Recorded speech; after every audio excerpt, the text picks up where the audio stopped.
산상수훈을 계속 생각하는 중에 있습니다. 오늘 세 번째 시간이고요. 우리가 앞서 5장부터 7장까지를 생각해 보기로 했고, 그리고 5장 1절부터 등장하는 팔복을 지나서 이제 우리가 소금과 빛이라는 그 내용, 산상수훈을 시작하며 그 내용을 다뤄봤고, 오늘은 세 번째로 제자들의 삶의 원리에 대해서 좀 생각해 보려고 합니다. 오늘 우리가 읽은 이 17절 말씀은 이렇게 시작을 하네요. 내가 율법이나 선지자나 폐하러 온 줄로 생각하지 말라. 자, 예수님께서 하시는 말씀인데요. 여기서 말하는 율법이나 선지자는 그 당시에 구약 성경을 이야기합니다. 그러니까 그 당시에 이 구약 성경을 가르치는 교사들이 있었을 거 아니에요. 그 사람들이 뭐 대체적으로 뭐 바리새인, 서기관 이렇게 얘기를 하는데, 그런데 언제나 예수님과 그 사람들 간의 그 관계는 항상 좋지 않았다는 걸 여러분 잘 알고 계실 거예요. 때로는 예수님께서 좀 적대적인 얘기도 하셨고, 또 그들이 가르치는 바와는 전혀 다른 메시지를 전하기도 하셨습니다. 그러다 보니 사람들은 예수님을 어떻게 바라봤냐면, 이분은 굉장히 혁명적인 분이다, 뭔가 자신이 와서 새로운 것을 주장하는 것처럼 보였을 거예요. 그러니까 이 유대인들은 과거에 여기서 말씀하고 있는 그 표현 그대로 어려서부터 배웠던 그 율법, 그러니까 구약 성경을 자기들의 어떤 삶의 표본으로 삼고 교과서처럼 여기면서 그렇게 살아왔는데, 갑자기 예수라는 분이 등장하더니 자꾸 뭔가 다른 이야기를 하고 있는 거예요.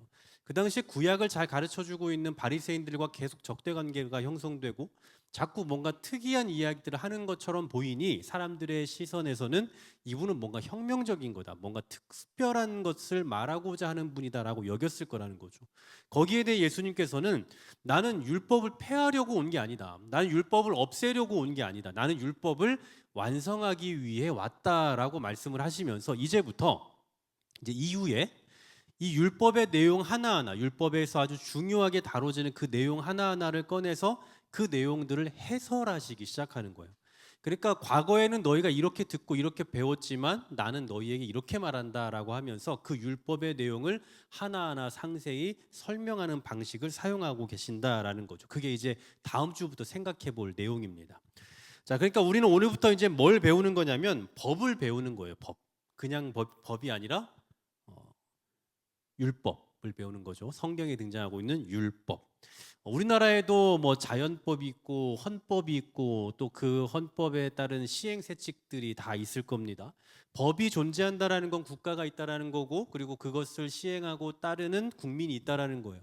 그러니까 그 나라에서 지켜야 할, 그 나라에 살면 필연적으로 지켜야 되는 그 규칙, 규범이라는 게 있을 거 아닙니까? 그게 이제 법이잖아요. 근데 하나님의 백성들도 마찬가지로 지켜야 될 법이라는 게 있고, 그 법을 뭐라고 말하냐면 이제 율법이다라고 말을 하는 거예요.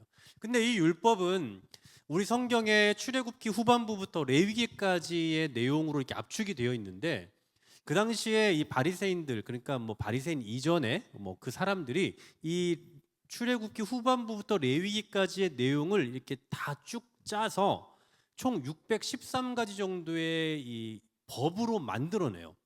그러니까 뭘 해라 하지 마라라는 하는 그 조항들을 총 613가지, 뭐 많게는 615가지 정도로 해서 만들어서 이제 축약을 시켜놓은 거죠. 그러니까 우리로 말하면 헌법 같은 그런 역할을 하는 게 이제 이 율법이에요. 그래서 구약 시대의 율법이라고 말하면 뭐 모세오경 이런 정도로 이야기할 수 있지만, 신약 시대에 와서 율법이라고 말하면 주로 이 613가지의 조항을 말하는 경우가 많다라는 거죠. 근데 여러분, 이 율법은 613가지만 그냥 딸랑 외우고 나면 끝나는 게 아니에요. 왜냐하면 이 613가지 이 밑에 세부적인 항목들이 얼마나 많겠습니까? 우리가 법을 배운다, 법을 전공한다라고 말하면 그냥 헌법책만 하나 딸랑 놓고 외우면 끝나는 게 아니잖아요. 과거에 제가 어릴 때 저희 아버지가 고시 공부를 되게 오래 하셨거든요. 근데 그 당시 항상 이사 갈 때만 뭐 언제나 집에 그 법 관련된 한문으로 한자로 된 책이 막 그 책장 한가득이었어요. 항상. 그럼 뭐 우리는 그냥 법이면 헌법 뭐 이것만 외워도 된다고 생각하니, 그에 관련된 그 책들이 너무나 많고 그것들을 다 외워야 되는 이제 그런 방대한 분량들이 있잖아요. 그런 것처럼 율법이라는 것도 그냥 딸랑 613가지만 외우면 되는 것이 아니라 거기에 상응한, 또 거기에 따라오는 그 수많은 조항들이 있다라는 거죠. 그러면 이 율법을 율법을 토대로 해서 판결을 내리는 사람도 필요할 거고요. 우리로 말하면 판사 같은 사람이죠. 그리고 이 율법을 실생활 속에서 잘 시행하고 따를 수 있는, 잘 해석해주고 가르쳐줄 수 있는 선생님도 필요하겠죠. 그 당시 그 선생님이 누구냐면, 구약 시대에는 제사장과 레위인이 그 역할을 했다면 신약 시대에는 바리새인들이 주로 그 역할들을 감당했다라는 사실이에요. 그러니까 우리가 주로 바리새인은 아주 나쁜 놈들, 아주 이상한 놈들 뭐 이렇게만 생각을 하지만, 실제로 그 당시에 바리새인들은 정말 존경받는 사람들이었어요. 우리가 법조인들을 함부로 쉽게 여기지 않잖아요. 뭐 판사, 검사, 변호사 이런 분들 굉장히 똑똑하다고 막 우리가 추앙하고 대단한 분들로 여기는 것처럼, 그 당시에 이 율법을 해석하고 율법을 가르치는 바리새인들에 대한 인식도 굉장한 교사들, 우리와는 좀 차원이 다른 분, 뭐 이런 정도로 여겨졌다라는 거죠. 우리는 결과적으로 놓고 보니까 바리새인들이 아주 뭐 그런 인간들이네 이렇게 치부를 하지만, 그 당시에 바리새인들은 상당히 아주 뭐랄까 격조 높은 그런 삶을 살아가는, 뭐 그런 무게 있는 그런 사람들로 인식되어졌던 사람들이다라는 거예요. 근데 문제가 뭐냐면, 이 사람들이 율법을 가르치고 율법을 잘 해석하고 율법을 정말 잘 아는 박사들이지만, 실제로 그들의 삶은 이 율법과는 너무나도 거리가 멀었다라는 거예요. 그 율법과 너무 거리 있는 삶을 살아가고 있는 그들의 삶을 딱 이 단어로 표현할 수 있죠. 외식한다. 성경에 많은 이 어떤 증거들이 있는데요. 마태복음 23장 27절에 보면 이런 말씀이 있습니다. 화 있을진저 외식하는 서기관들과 바리새인들이여, 회칠한 무덤 같으니 겉으로는 아름답게 보이나 그 안에는 죽은 사람의 뼈와 모든 더러운 것이 가득하도다라고 말해요.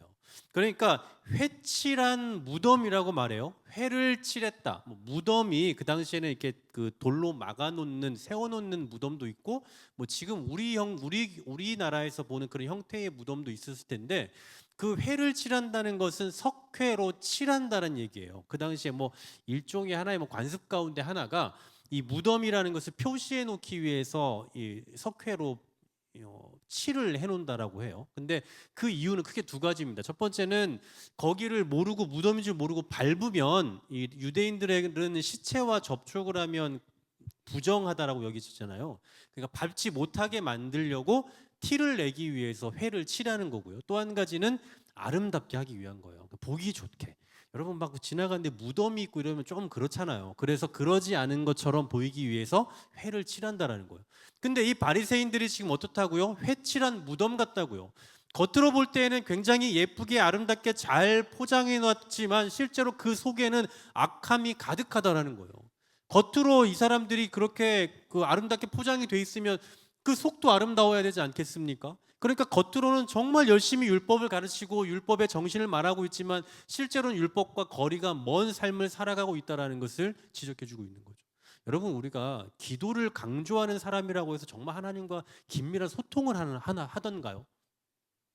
그러니까 오해의 소지가 있는 질문일 수 있지만, 아니면 성령님의 인도하심을 강조하는 사람이 정말 성령님의 인도하심을 받으며 살아가던가요? 제가 보니까 그러지도 않은 것 같아요. 동일한 맥락에서 제가 목사라고 해서 말씀을 이렇게 전한다고 해서 제가 말씀대로 잘 사느냐라고 하면 또 그것도 아니겠죠. 그런 것처럼 그렇게 말한다고 해서 반드시 그렇게 산다라고는 볼 수 없는데, 이 바리새인들이 딱 그런 모습을 보이고 있는 거죠. 전형적인 외식하는 모습, 겉으로 보여지는 모습에 치중하는 삶을 산다라는 거예요. 마태복음 23장 23절부터 25절에도 이런 말씀이 있습니다. 같이 한번 읽어볼까요? 시작. 화 있을진저 외식하는 서기관들과 바리새인들이여, 너희가 박하와 회향과 근체의 11조는 들이되 율법에 더 중한 바 정의와 긍휼과 믿음은 버렸도다. 그러나 이것도 행하고 저것도 버리지 말아야 할지니라. 맹인된 인도자여, 하루살이는 걸러내고 낙타는 삼키는도다. 화 있을진저 외식하는 서기관들과 바리새인들이여, 잔과 대접의 겉은 깨끗이 하되 그 안에는 탐욕과 방탕으로 가득하게 하는도다. 보십시오. 겉으로 보이는 외식은 굉장히 치중하고 있어요. 제가 이 본문에 대해서 제가 다음에 주일에 한번 설교로 말씀을 드리려고 하는데, 이 본문 안에서 보니까 바리새인들은 박하, 회향과 근체의 11조를 드려요. 그러니까 겉으로 행해야 하는 일에 대해서는 정말 열심히 다했다고요. 그런데 그 속에 있어야 될 정의와 긍휼과 믿음은 버렸다라고 표현을 해요. 그러니까 쉽게 말하면 이 사람들은 아까 말씀드렸잖아요. 613가지라는 조항이 있는데 그 조항을 지키냐 안 지키느냐만 중시하는 거예요. 하냐 안 하냐, 하지 말라라는 그 조항을 네가 잘 지키느냐 안 지키느냐만 아주 불꽃 같은 눈으로 쳐다보는 겁니다. 그런데 그 안에 담겨 있는 정신과 의미와 내용은 싸그리 무시해 버리는 거죠. 그리고 이게 어디까지 나가냐면 이런 외식의 자세가 이제 왜곡까지 나가요. 보십시오. 마가복음 7장 11절부터 13절에 보면 이런 말씀이 있어요. 너희는 이르되 사람이 아버지에게나 어머니에게나 말하기를 내가 드려 유익하게 할 것이 고르반 곧 하나님께 드림이 되었다고 하기만 하면 그만이라 하고, 자, 고르반이 뭐냐면 하나님께 드리는 거예요. 하나님께 드리는 예물인데 보세요, 여러분. 우리가 뭐 유교적인 방식으로가 아니라 성경에서도 부모를 어떻게 하라고 말합니까? 공경해야죠. 그러면 부모님에게 드려야 될 것들, 뭐 때로는 용돈이라든지 우리로 말하면 아니면 뭐 선물이라든지 이런 것들을 드려야 될 것이 있는데 죄송해요. 제가 지난주에 헌금으로 다 드렸네요. 라고 말한다는 얘기예요. 그렇게 말하면서 이렇게 말하는 거죠. 자기 아버지나 어머니에게 다시 아무것도 하여 드리기를 허락하지 아니하여. 그러니까 하나님께 부모님께 드려야 될 것을 하나님께 드렸으면 그럼 부모님께는 안 드려도 된다라고 말한다는 거예요. 근데 이것은 율법에 의해서 맞지 않는 얘기예요. 부모를 공경하라는 하나님의 그 율법 안에서 해석해 보면 이건 잘못된 거라고요. 고르반이라고 하면 하나님께 드리면 다 된다라고 말하는 이런 왜곡의 방식으로 나아갔다라는 거죠. 그러니까 이 사람들은, 이 바리새인들은 그 당시에 사람들에게 존중받고 존경받는 사람들로서 율법을 잘 가르치고 율법을 잘 아는 사람이었던 건 분명하지만 이들은 외식과 왜곡된 삶을 살아가는 어떤 대표적인 사람들이었다라는 거예요. 자, 근데 문제가 뭐냐면 뭐 이건 그렇다 쳐요. 그래요. 그 사람들 그렇다고 치자고요. 우린 잘 아니까. 근데 오늘 20절 말씀에 이런 말씀이 있어요. 오늘 본문 20절입니다. 같이 한번 읽어봅니다. 시작. 내가 너희에게 이르노니 너희 의가 서기관과 바리새인보다 더 낫지 못하면 결코 천국에 들어가지 못하리라. 아멘. 여러분 보십시오. 예수님은 당신의 제자들, 그리고 더 나아가 우리들에게 너희의 의가 서기관과 방금 얘기했던 서기관과 바리새인보다 더 낫지 못하면 결코 천국에 못 들어간대요. 우리가 그렇게 비방하고 비판했던 이 바리새인 서기관들, 아이고 저 인간들, 아이고 외식에 빠져가지고 이런 인간들이라고 비판하고 욕하는 그 사람들보다 우리의 의가 더 낫지 못하면 천국 못 간다, 이 얘기를 하고 있는 거예요. 그러니까 이건 쉽게 말하면 예수님이 그런 거죠. 니들 그렇게 바리새인 욕하는데 그래, 그럼 너희는 어떤데? 너희는 뭐 하고 있는데? 그래, 너희는 바리새인들이 잘못했다고 말하고 저들은 외식이다라고 그렇게 맨날 외치고 부르짖고 말하는데 그래, 그럼 너희는 어떻고 뭐 하고 있는데? 너희는 어떻게 하고 있는데? 라는 거예요. 이제 본격적으로 예수님께서 가르쳐 주시는 그 말씀에 대한 해석이 다음 주부터 있겠지만 오늘 우리가 이 본문을 통해서 볼 수 있는 건 딱 그거예요. 그렇게 우리가 욕하는데 외식이 잘못됐다는 건 아는데 그럼 우리는 어떻게 하고 있냐고요. 외식이 잘못됐다, 외식하는 저 인간들은 아주 정말 글러먹었다라고 말하는데 그렇게 비판하는 우리는 과연 잘 하고 있느냐? 여러분, 우리가 지키고 있는 법, 그러니까 이 나라의 법이라는 것도 일면 그런 면이 있겠지만 하나님께서 당신의 백성들에게 주신 그 율법은요, 그러니까 조항이라고 칠게요. 뭐 하라 하지 말라라는 조항이에요. 근데 그 조항들은 단순히 하고 안 하고의 문제가 아닙니다. 여러분 잘 들어보세요. 그러니까 하나님께서 뭐 우리가 출애굽기 후반부부터 레위기에서 뭐 해야 된다, 하지 말아야 된다 이런 거 계속 있잖아요. 근데 이 법에서 우리가 중요하게 봐야 될 건 하지 말라고 했으니까 하지 말아야지, 아니면 하라고 했으니까 해야지 해서 끝나는 게 중요한 게 결코 아니라고요. 보십시오, 여러분. 우리나라에서 우리가 법을 지켜요. 법을 어겼어요. 법을 어기면 그에 상응하는 벌을 받죠. 뭐 교도소에 간다, 수감된다, 아니면 뭐 집행유예다, 아니면 뭐 벌금이다, 아니면 뭐 사회봉사다, 뭐 이런 것들이 떨어질 거란 말이에요. 그에 상응하는. 근데 여러분, 하나님의 법은 어떻습니까? 우리가 알고 있는 하나님의 법, 뭐 여러분 뭐 알고 있는 그 613가지라고 하자고요. 613가지 하나님의 법은 다 해라 하지 말란데, 그러면 해라 하지 마라라는 이 법을 어기면 어떻게 되냐고요. 어떻게 됩니까? 뭐 예를 들어 볼까요? 안식일을 기억히 거룩히 지키래요. 그러면 뭐 우리로 말하면 지금 안식일을 주일이라고 하니까 주일을 기억해서 거룩히 지켜야 돼요. 그러면 주일을 어겼으면 우리가 일반적으로 알고 있는 법 상식으로 그에 상응하는 벌을 받아야죠. 그 여러분 주일 안 지키시고 벌 받으셨습니까? 찔리세요? 기도해야 된다라고 말하는데 그래요, 기도해야죠. 기도를 해야 되는 건 알아요. 그런데 여러분 기도 안 해서 뭐 난 지난 일주일 동안 아니면 난 지난 한 달 동안 기도 한 번도 한 적이 없어. 뭐 이런 분도 계시지 않겠어요? 그럼 그런 분들 그 기도를 안 했다는 이유로 뭔가 벌 받으셨나요? 아니면 반대로 얘기할게요. 그러면 우리가 뭘 잘했어요. 뭐 세상에서 뭘 잘하면 표창도 받고 상장도 받아요. 상금도 받을 수 있어요. 그런데 우리가 하나님 말씀 너무 잘 듣고 잘 믿었어요. 너무 수고하고 애쓰고 헌신합니다. 그럼 그에 따른 보상으로 하나님께서 뭔가 우리에게 상장을 주시고 뭐 메달을 주시고 뭐 이러던가요? 상패를 주시던가요? 그런 거 받아본 적 있으세요? 하나님으로부터 직접? 그런 거 없어요. 자, 무슨 얘기냐면 하나님께서 우리에게 명하신 그 조항들은, 그러니까 법은, 율법은 우리가 지켜야 되는 것도 물론 중요하죠. 당연히 지켜야겠죠. 그런데 중요한 건 그것을 지키는 걸 넘어서 그 안에 담겨 있는 정신과 의도를 깨닫는 게 더 중요하다는 거예요. 이것을 했냐 안 했냐가 중요한 게 아니라 그 안에 담겨 있는 의미와 정신이 뭔가를 해석하는 게 더 중요하다는 거죠. 자, 예를 들어 하나님께서 안식일을 기억하여 거룩히 지키래요. 왜일까? 왜 지켜야 될까? 너는 나 외에는 다른 신들을 내게 있게 하지 말래요. 왜 하나님 외에는 다른 신들을 두면 안 되는 걸까? 그 안에 담겨있는 그 의도와 의미와 정신은 뭘까? 그것을 생각하고 그것을 지켜내는 게 문제인 거라고요. 거기까지 나아가는 것이 바로 이 바리새인들의 의보다 나은 거예요. 바리새인들은 사람 죽이지만 않으면 돼요.